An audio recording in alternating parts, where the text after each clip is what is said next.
Good evening, Bills Mafia, Buffalo Bills fans worldwide. Congratulations on your first playoff victory since when was that, JFO? December of 1995, Isaac. Man, long time, long time. My name is Isaac Solano, and I'm here with my partner in crime, JFO, lifetime Bill, forever and always. I myself am not. That's besides the point. Let's get to it. JFO, how did you feel emotionally as a Bills fan after the win? Oh, man. I was so drained.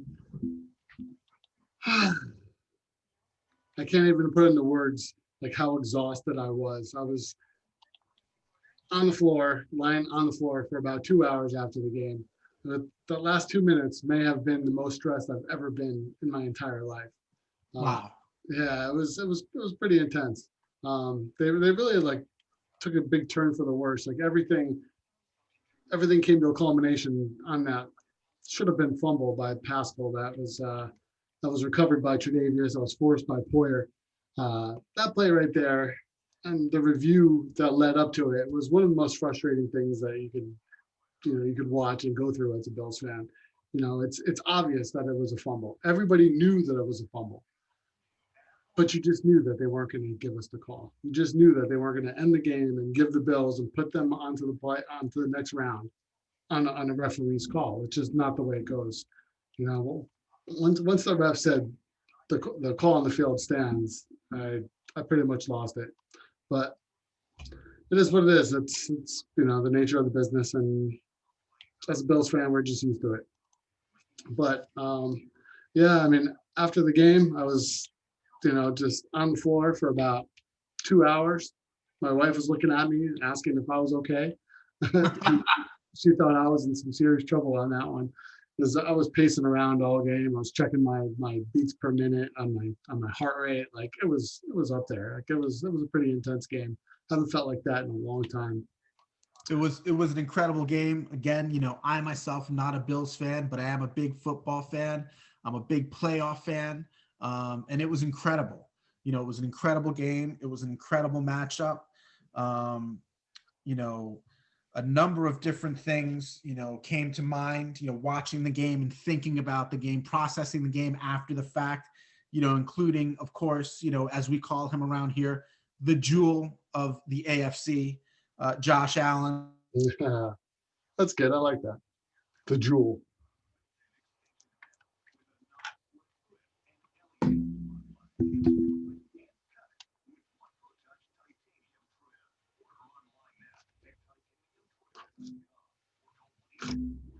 For you as it was.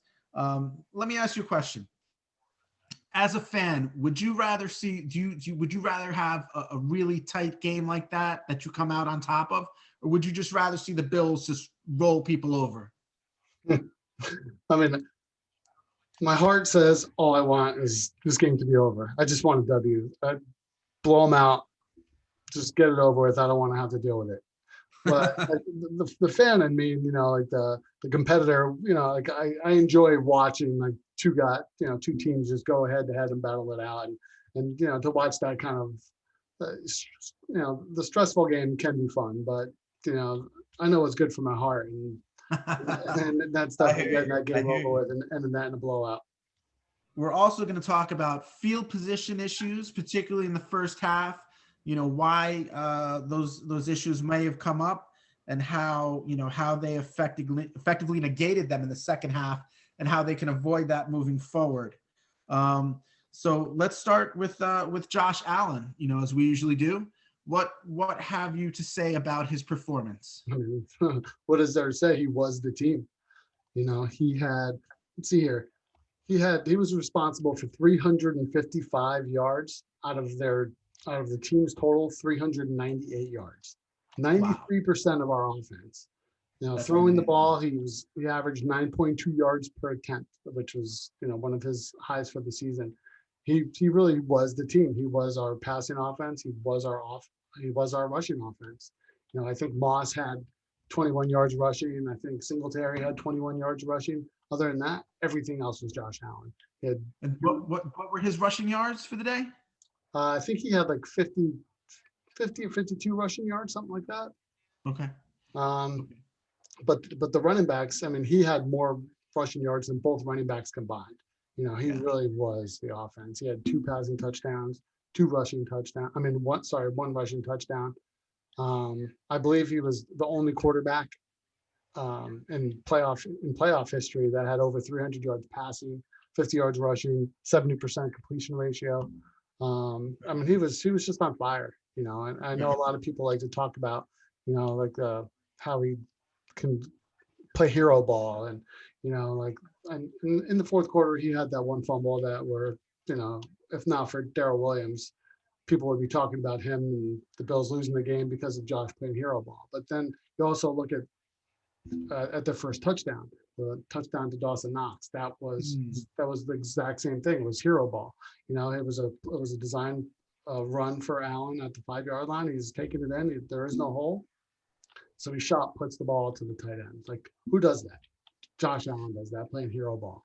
That's just what it That was is. a that was a great adjustment, in that moment. It I was. also want to note that, the receiver who caught that literally wide open in the end zone.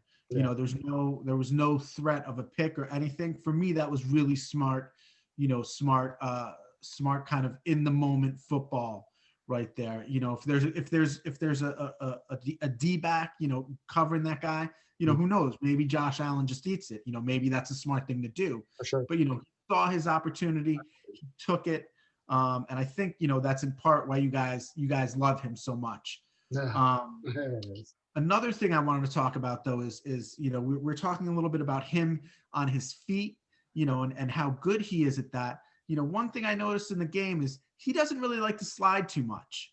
On more than one occasion, he was definitely trying to just kind of shoulder up with guys, and Yeah. I don't mind that. That's great. And he's got the size for that. But how do you feel about him kind of potentially putting him, his body at risk like that? Yeah, that's the give and take you have to take with that you have with Josh Allen. I think like the play that you're talking about is probably in the first possession, maybe when he took off running, and Darius Leonard, well, the Colts middle linebacker, was there. It was probably like a 3rd and 10 or so, and the play wasn't there. The pass wasn't there, so he tucked it and he ran it, and he was about 7 yards short.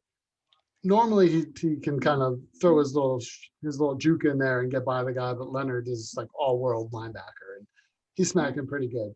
Um, like, he's always subject to injury in that situation, but this is, like I said, this is what you get when Josh Allen is your quarterback. He's going to try and win the game for you. He's not going to sell himself short. He thinks he can do everything, and sometimes it can get him into trouble, but it also wins you games. Gotcha. Excellent. What else? Is there anything else you want to say about Josh Allen? It's like, just like the intangibles that he brings to the table. Like, everybody talks about his arm, everybody talks about his legs, his mobility, but it's just so much more than that with him. It's the heart, it's the determination. It's just the trust that his teammates have in him, and just the hope that he brings to his teammates, and the hope that he brings to us as fans. Like, he's the quarterback. In the NFL, like in all of sports, there isn't one position that commands more attention, or has more of an impact on a sporting event than quarterback does in the game of football. And when you have a guy like him with his ability, his physical ability, and then he also has those intangibles, like I said, like his heart, like his determination, like just everything, that his ability to read the defenses, his ability to learn. Like, when he was his first 2 years, he was throwing a couple pump fakes in there. He would look a defender off. He would look cornerbacks off and safeties off, and manipulate him with his eyes from time to time. But now you see it every play. He's doing it almost every time he drops back. He's looking to his left and he's throwing to the right. He's throwing his shoulder fakes in. He's throwing little shimmies. Like, that's what's really one of the things that's setting him apart now, is he's just the nuances of the quarterback position. He's just getting them all down. Like, he's a developed quarterback. He is a very developed quarterback. I definitely noticed that he's able, situationally, to process information very quickly, Absolutely. and make whatever adaptation or adjustment is necessary for that play to be successful. Hmm. He really seems to do that, on a much higher level than most quarterbacks. There's a lot of moving parts, and you never see him. I haven't seen him, in the short time that I've been watching him, kind of look concerned, look shaken, anything like that. Play to play, he deals better with the defense than I think any quarterback I've seen in some time for a while. Yeah, Um, spot on. he's showing really a really high level of professionalism that often second or third year guys don't have. Yeah. Um, that having been said, What's that? let's talk a little bit about well, I as a football fan, I want to give a quick shout out to the Colts. I thought they played a very good game. I thought Philip Rivers, even at his advanced age, is also a very, very cultured and very aware and astute and capable quarterback. He did an incredible job, put up big numbers. Most importantly for him and the Colts, he didn't throw any picks. Kept them in the game throughout. And one thing I noticed in particular is that the Bills defense didn't really have success breaking through to pressure him a great deal. I felt like the Colts offensive line really, really kind of held their own against a very hungry Bills defense. What can you say about that? You got that right. That offensive line was they were pretty dominant. They have two all pros, at center and left guard, and Nelson um and Ryan Kelly, and at right tackle Braden Smith. He wasn't all pro this year, but he probably would have been in the Pro Bowl if they had one. Really, really solid offensive line. Jared Velda here, who's actually who just signed with the Packers somehow, because I guess he was on the Colts practice squad, but the Packers just signed him today. Jared Velda here, he was really, he held his own. Just a big mauling run blocker, but they really our defensive line had no answer for him. But that being said, it's Philip Rivers. I think he averaged getting the ball out in like 2.3 seconds or close to that. Like he's just a quick read. It's really hard to get to a veteran quarterback like that. Yeah. He reads that defense and he knows where to go. He gets the ball, he processes, and he gets rid of it. And it's, like when we played Big Ben earlier in the year, it was the same thing. He just gets the ball, and no matter how fast you get there, you can't get there fast enough when you have a veteran quarterback that knows how to really read that defense. Mm. And to their credit, what they really did really well was they wanted to shorten the game. They wanted to keep the clock moving. They knew that it was going to be tough, to stick with the Bills offense. We put up lots of points. We put them up in a hurry. And, they knew to go toe to toe with that offense might have been a bad idea. So they wanted to shorten the game. They wanted to keep the clock moving. And to their credit, they really if you look at the game, almost every offensive snap, they brought the play clock down to either 1 or 2 seconds left on the play clock. Yeah, they really pushed the limit on that. It was very well executed. Yeah, and it was great for their time of possession. They dominated the game. I can't say enough good things about them. Their offense, they were able to get conversions on third down. They were able to stop us on third down. We're one of the best third down teams in the league. I think we were number 1 or number 2 in the league in third down conversion rate, and I think we were 2 out of 7. And they really did well with converting their third downs to their tight ends. They put a lot of pressure on Edmonds and Milano, who was really tough to gauge their play. Like I've listened to a couple of people that thought that they played really poor. I've talked to a couple of people that thought that they did well. But the one thing that I know is Rivers really utilized the tight ends well, and they had a lot of big third down grabs. Yeah, I definitely noticed that. Yeah, I felt like he really got the ball to a lot of guys who I don't even really know or think of as receivers, particularly the tight ends, but he made those guys work. I know that their number one is Ty, right? Yeah, and Um, I think he had a catch on the first play of the game, and then he had one more catch the rest of the game. shut him So down. yeah, I would give Tre'Davious a lot of credit for that one. I really think that he played a really nice game. Excellent, excellent, wonderful. Let's talk a little bit about field position. Particularly in the first half. Um, I know that it Mm, seemed on every possession they were starting really deep in their own zone. I know that I think their average starting position was like the 8 or 9 yard line. yeah, I think their best was 15 at the 15-yard line in the first half. How did that keep happening? How did they keep getting pinned back like that? it was Andre Roberts. Happy birthday, belated birthday to you. I'm not sure if he was just trying to do too much out there, but he had a couple returns that he should have just left in the end zone. He had one muffed punt, one, I'm not sure if it was a punt or a kickoff. Um, and then the like the Colts, they started off with the ball, and whereas they didn't score on their first drive, they got down to like the 45 or the 50. They got down to midfield, and then they punted, and that pinned us back at the 3 yard line. Mhm. Um, you know, that point, I think we went 3 and out on that possession. We kicked it back to them. They got the ball. I think they kicked a field goal, and then on the ensuing kickoff, we ended up getting the ball at the 15 again. On a kickoff to 15, when you're starting there, it's kind of odd. You're normally starting off at like the 20 or 25, but we started off at the 15. Ended up getting a touchdown on that drive, but um, it's. I think a lot of it has to do with Dayball's commitment to the run. What Mhm. we had more failed third down conversions this game than any game I can remember. And I think there were 3 possessions in the game, not necessarily in the first half, but I think there were 2 in the first half in which on first down we ran, on second down we ran, on third down we ran, and you know and we didn't get it.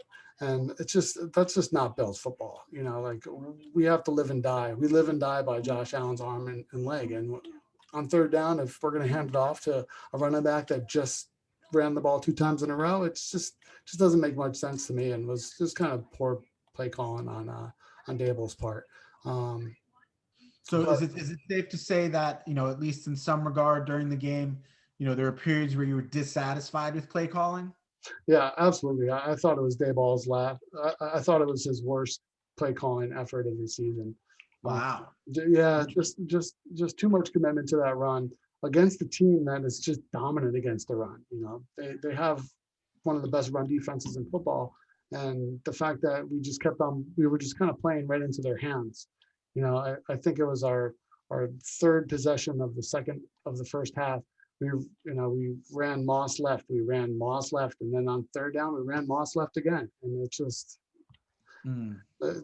that's just not Bills football. On third and short, either give me a quarterback sneak or give me Josh Allen, drop him back, and then if the play isn't there, let him run. It's Josh Allen's game, and when you take it out of his hand on third down, I don't think you're giving your team the proper chance. So I was definitely upset about that one. Let me ask you this, do you think Dayball recognizes that himself? Do you think, kind of reviewing the game and watching the game and watching film, he'll figure that out, and kind of moving forward, make that adjustment? I'm almost thinking that part of him running the ball like that was a setup for the future, for next game. Maybe our opponents are going to be more willing to put their time into stopping our run because they think that that's what we want to do. When in actuality, like, we know, I mean, he has to know that giving the ball to Josh Allen gives us our best chance to put points on the board. So I'm hoping it's kind of a setup. Kind of some long-term strategy. Yeah, we'll find out. Like, he's been known to do that. I was upset not to see Isaiah McKenzie in there at all. Coming off his best game of his career against Miami in Week 17, he had 2 receiving touchdowns and a punt return. He stepped into like Beasley's little slot position, but Beasley was playing, so I didn't expect to see too much out of him. But I like him in the motion. When we put him in motion and we give him the jet sweep options and then the passes out there, it's just a really big part of our offense. I'm not sure if people really realize how like just having him out there makes the defensive players, they have to take account to what he's doing out there. And I think him just not even getting the ball, but just being in motion opens up the offense for Diggs and for Jay Davis and for everybody else. Hmm. Um, Excellent.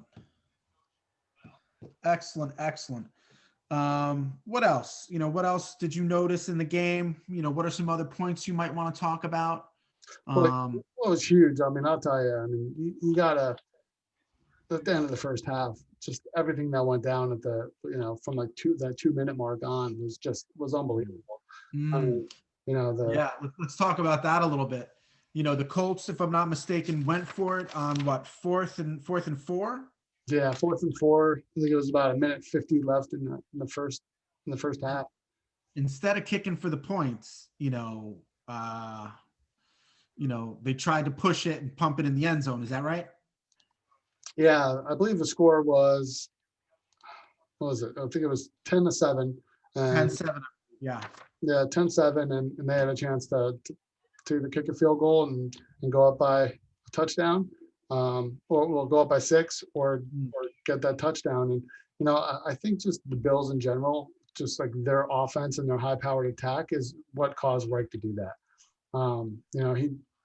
He knows he had to score and put up points if he wanted to stick with our offense, and um, it turned out to be pretty much game over for him. I mean, if he would have kicked the field goal there, we would have been probably pushing overtime. You don't really know how everything would have turned out, but it looks like, from in my opinion, that was huge. Him going for it. Rivers just overthrew Pittman on the end zone fade, and that's where Josh was just on fire. That's where he made magic happen. I believe it was like the first play. Um, he got the ball at the 4-yard line with, was it like a minute 50 left or so. He overthrew Diggs. He was throwing the ball from his end zone. He overthrew Diggs. No, I'm sorry, he didn't overthrow Diggs. He hit Diggs, and Diggs just dropped the ball. Would have been about a 20-yard gain. Mm-hmm. But on the ensuing play, I mean, he just made one of the best plays I've seen him make, and especially in a clutch moment like that. The Colts, they brought 5 on a blitz, and right from the hike, he saw it, and immediately, instead of surveying the scene from the pocket, he got the ball and sprinted out to the right. We know he loves rolling out to the right and just throwing it down those sidelines. He's so money on those throws, and Yes. he started rolling out right, but he's looking left. And then he throws a little shoulder fake. He throws a pump fake, and then he throws a shimmy, and then he lets it rip to Gabe Davis, who catches it down the sideline. I mean, it was just a beautiful play. Just the whole drive. I think he hit Davis again for like a 20-yard gain, in which he was feeling pressure early. He started going out to the right, and then he just did a quick pivot and just ran back to his left, square to shoulders. He saw Davis going on the sideline and square to shoulders real quick. In years past, he might have thrown it really off platform. He might have just like thrown it across his body. But now, like, you just see like the progress that he's made as a quarterback. He like took a quarter of a second to set to square shoulders and just fire that strike on the sideline of Davis, who had the toe drag swag of the day. I mean, that was just an amazing catch by a rookie. What can you say about that, huh? Yeah. That was Yeah. Very impressive. Very impressive. That whole drive was incredibly impressive.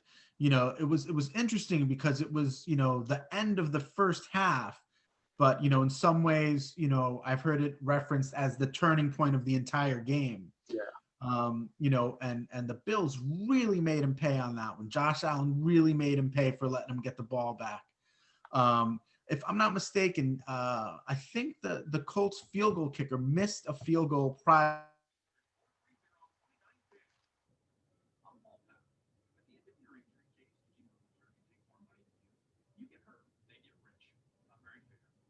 You're cutting out. I can't.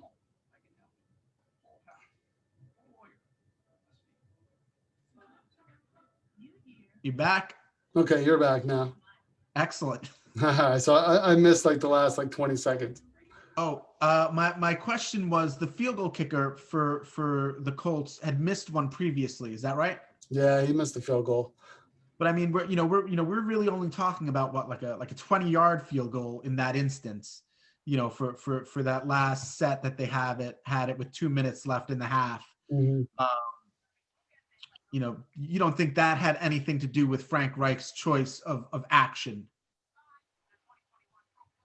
As far as going for it, right? As opposed to kicking the field goal. no, no, no. I think he had confidence in his kicker. I mean, it was only like a 20-yard field goal, so I don't Yeah. think it really had to do with that. But I mean, having a rookie kicker out there is a little scary, but not for the Bills because we have Tyler Bass. Speaking of rookie kickers, Tyler Bass. Where's Mr. Bass from again? Where's he from? Was it Is it Georgia, Georgia Southern? Georgia Southern? Yeah, yeah. Georgia Southern. Sixth Yes, round pick, absolutely. one of the best Rookie, picks ever. sixth round pick. Sixth round pick. And really, kicked a 54-yard field goal, made it look super easy. No problem. My understanding is he's only missed one field goal attempt since week 9, and that was 61 yards. Yeah, just a 61-yarder, and other than that, he's been money. I think he's missed one PAT since week 4. He's as consistent as they come, but his upside is just so immense because of that leg. I mean, the field goal, the 54-yarder he hit, that would have been good for from 65 yards. He's just got such a monster leg. He's pretty much, he has Josh Allen's arm on his leg. On his leg. Interesting. Pretty much. Like he lets it rip, and he just seems like a good kid. When we picked him up, and I remember a lot of people really hating on the move, the fact that he was going to be the guy that was potentially going to be our kicker in the playoffs instead of like a steady veteran like Hauschka, who's now out of the league. I mean, house money. Hey, appreciate your work. You did good for us for years, but like being in McDermott definitely made the right move by moving on. Again, strong draft pick, especially for the 6th round. Yeah. You know what I mean? Sixth rounder making a difference. That's not often. I don't think that happens, to this extent. Not to this extent. And he's going to be our kicker for the next 10 years, hopefully. 1 6th round pick, like throwing in trades, that's what the pick is equivalent to. And now we have our kicker for the next 10 years. Just love it. Love the kid. Yeah, he really, I mean, I can't speak as a Bills fan, as you know, but he seemed to really endear himself to Bills Mafia, in that game, kind of in that moment. I can't say, I wish that, my football team had a kicker who I knew could kick, 54-yard field goal, no sweat. So next time he has to do that, I'm not even worried about it because I already know we can do it. It's not a problem. By chance, do we know what his career long is? I think it's 58. I think he had a 58-yarder against Arizona. I think in the Arizona game, he had I believe it was 53, 54, and 58, or he had 3 50-yarders in a row in that one. Very impressive. I believe it was 58, maybe 57, but it was pretty close to the league high for the season. Very impressive. Yeah. So looking forward, the Ravens? The Ravens. Yeah. The Ravens. Yeah, we weren't expecting this. Was hoping the Steelers were to pull it out so we could face them. They purely a passing team at this stage of the Steelers, and stopping the pass has been one of our strong points, whereas stopping the run has been one of our weaker points. And now we're against a team that all they do is run. No, I shouldn't say that. Lamar, he can get it done with his arm. But our focus will be to stop that pass. Last year we played them, and I think we held Lamar to 11 rushes for 50 yards. No, I think it was 11 rushes for 40 yards. Mark Ingram had 15 rushes for 50 yards. We lost 24-17, but it was really on, Jordan Poyer kind of just got behind Hayden Hurst and just kind of slipped, and it led to a 61-yard touchdown by the Ravens tight end that turned out to be the difference in the game. And it's just not a play that normally happens, against our Now, defense. was that this season or last That season? was last season. That was 2019. Yeah. Okay. So But they haven't played this year. Is that right? no, not this Okay. year. But our defense did hold them in check. The problem in that game was their defense dominated our offense. Josh, they were bringing zero blitz almost the entire game, and we just didn't have the answer for it. But we have the answer for that now. We didn't have Stephon Diggs then. We didn't have Gabe Davis then. We've added the weapons. We didn't have Darrell Williams playing right tackle. We've added the offensive line. Whereas I think this is a tough matchup because they're playing really good inspired ball and that defense is for real and they have the cornerbacks that can possibly match up with us. I just think that we're kind of made to beat a team like this. Like they're more one dimensional than not one dimensional. And I think we're good at taking away the team's best attribute, like against the Colts, for instance. Jonathan Taylor, he just ran for 250 yards the previous week. Jerry Hughes said in his press conference that that's what they were looking to do. They wanted to stop Jonathan Taylor, and that's what they did. Whereas the Colts had a great offensive day, Taylor had like 21 rushes for, I think it was like 75 yards or right around there. But I think up until the fourth quarter, he didn't even have 50 yards rushing. I think he had like 18 for 50 or something. But he ends up with like an average of 3.7 yards a carry. And that's exactly what we wanted to do. That was the defense's goal, was to stop Jonathan Taylor, and we did that. So I think that we're going to be able to, as long as we fill our lanes, we don't get reckless with our defensive line, as long as they stay in their run fits, then I think we have a really good chance to stop them and limit their offense. What are general thoughts on Lamar Jackson? I like him. He, as a quarterback, a lot of people frown on his ability to hit the sidelines, and that's really like his one, that's his one weak point of being as a thrower. He's great throwing over the middle of the field, his slants, anything in the middle between the hash marks. We really have to defend that. But when he's throwing to the sideline, that's where he has his trouble. So as a defense, it's kind of a catch 21 because he has the ability to get to the outside running the ball. Like that's, I think against Tennessee, he had like 137 yards rushing and about 100 of it was to the outside.